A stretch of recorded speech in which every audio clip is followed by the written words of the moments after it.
Birthday weekend.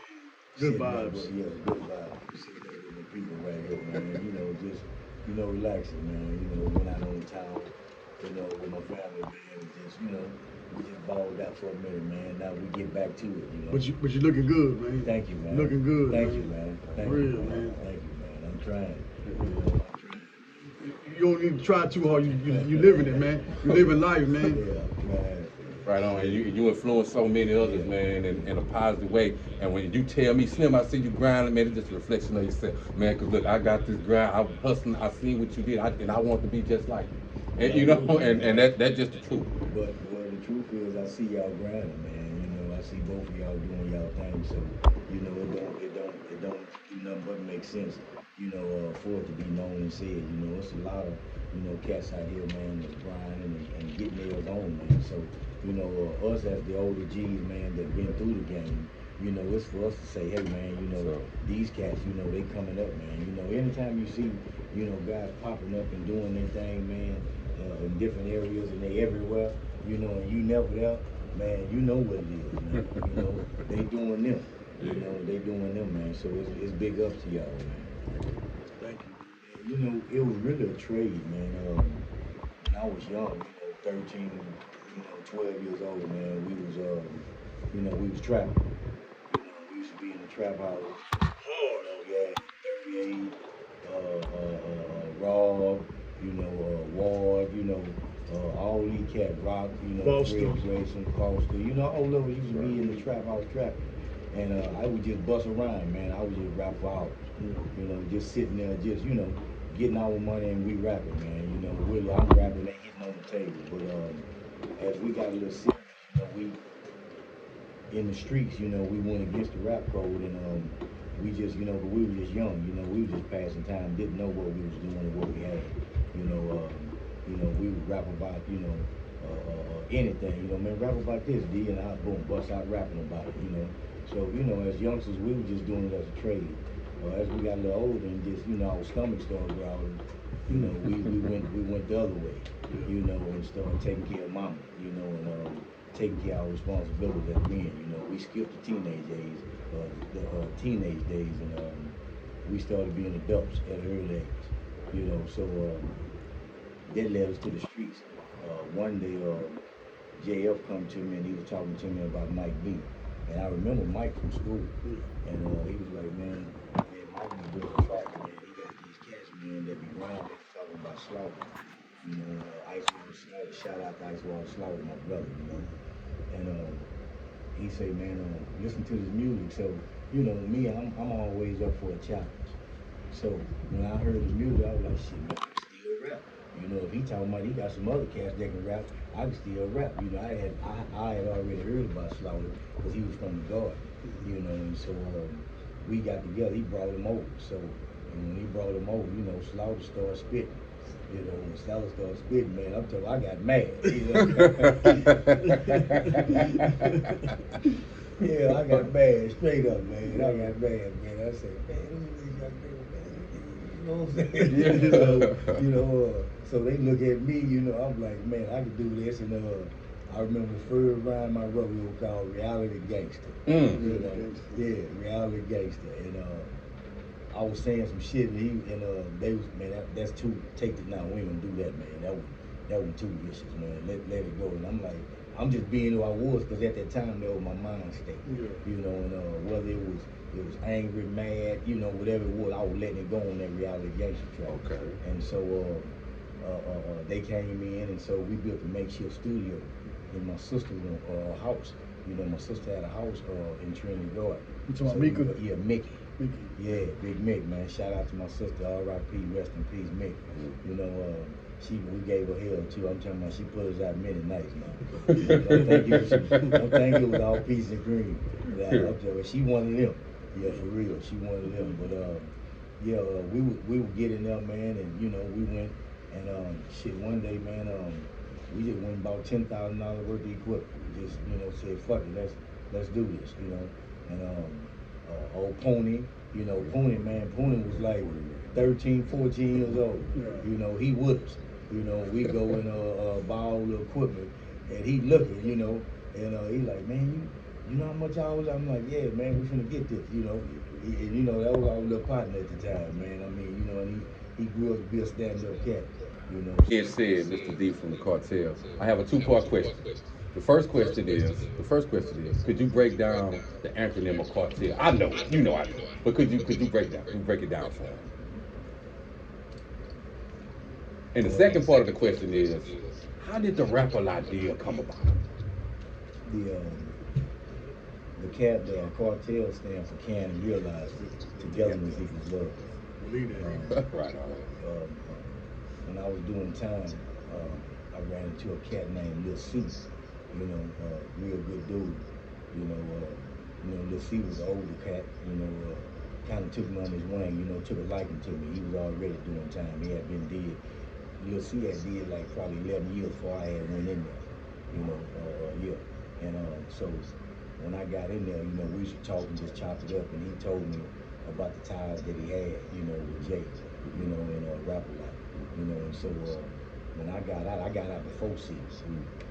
And I'm doing my thing with Mike B now at the time, and C hit me up when he came out.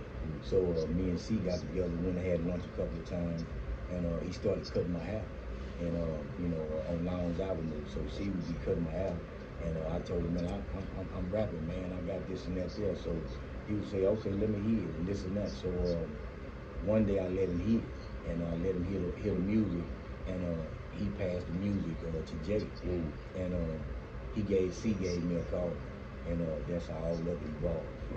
Right on. With that being said, I love the whole Ghetto by Hood album. But my favorite song on there, it's only fair you lay it down.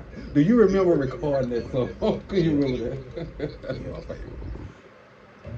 I was in the studio and I was mad at Slow. Okay. Yeah, I was mad at Slow. I kept, I'm new. Slow had been rap. He ain't never stopped rapping. Since 13, 14. Still. I would get stuck. And I would be like, man, Slow, man, what you think I'd say after that? And he wouldn't tell me. Okay. No bullshit. He wouldn't tell me. So, I'm like, man, this nigga, I'm looking at him cross-eyed and bullshit, like, man, this nigga gonna help me, And he making me do my own thing. Right. But at the same time, I'm feeling like, man, you gonna do it like that, man. Goddamn, so, and I just went in there and just, Mike Beatum came up with the beat, and we had just came to meet some soul food or something, and I walked back in, cooling off, and I heard the beat, and that's the first thing on the field, you lay it down. I wanted to let him know. Okay. You ain't trying to help me write this shit, but okay. He ain't go nothing, You just said that you would kind of get stuck with your writing.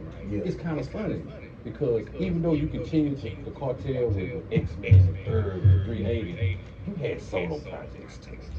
Therefore, you doing a lot of writing at this time. Now, with that being said, the straight Texas Hood album, stand there with all the jackets.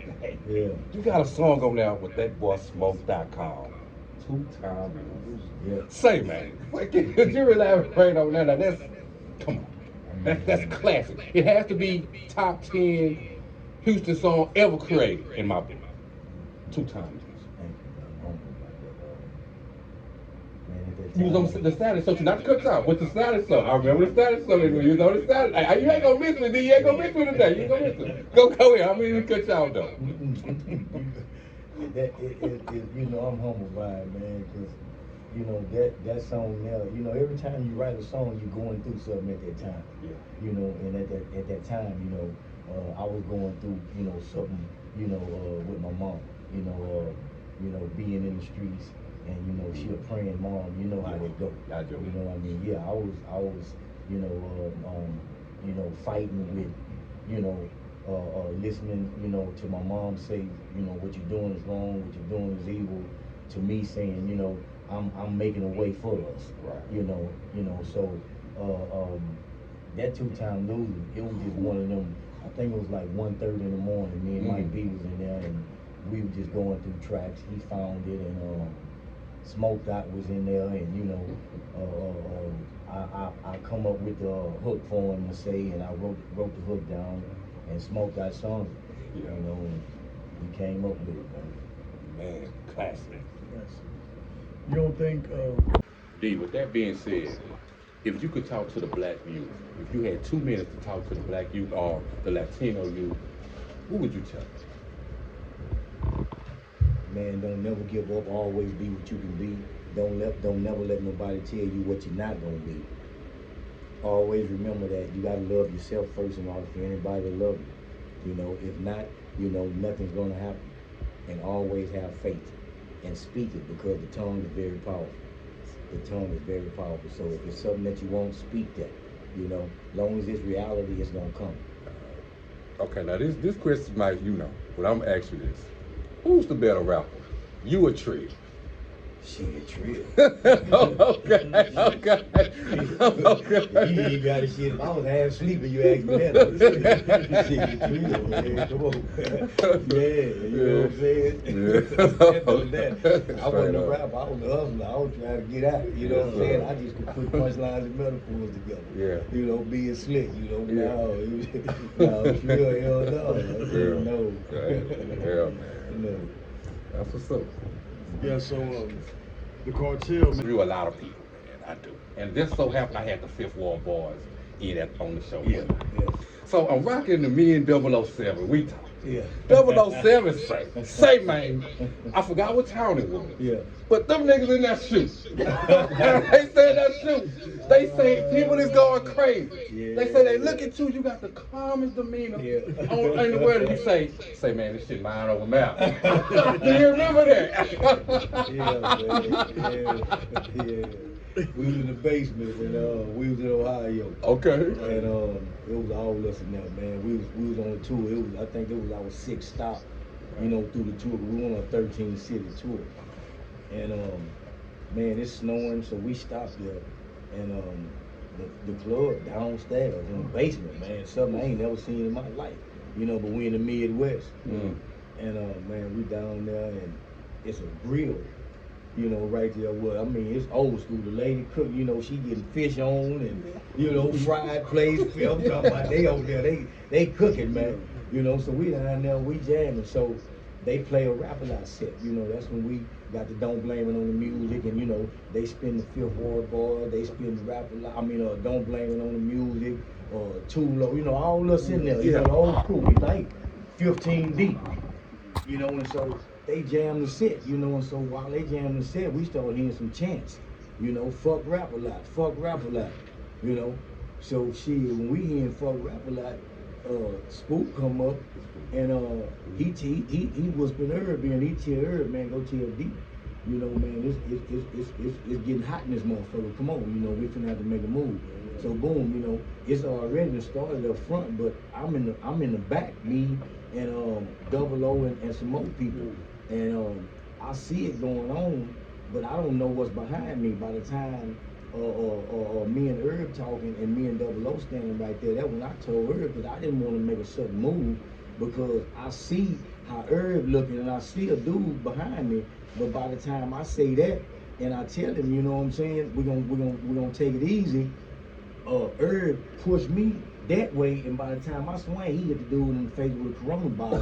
But the dude finna hit me in the head with a Corona bottle. Okay. You know, because I see how Herb looking, you know. Yeah. So at that moment there, man, we cleared it out. I'm talking about we threw motherfuckers all in the skillet. Those motherfuckers got cooked that night, man. I mean, we trying to make it up out that bitch, man. For real. I mean, Going back in time, but I did my homework. Yeah. I did my homework. Okay. I got to ask you this. Yeah. The famous picture, Scarface, Spice One, you in the middle, you got double, and you're in the 6 photo. Could you tell us about that source photo shoot and how did it go down? We was at the studio just making music, and you know, we didn't know nothing about it. We was just at the studio making music, and BW and Spook called and told us to go meet up at the Rap-A-Lot headquarters, the old one, not the one they have now, but the old one. I think it's kind of like off of Mango, not the one on Mango, but deep down. told us to come over to that one.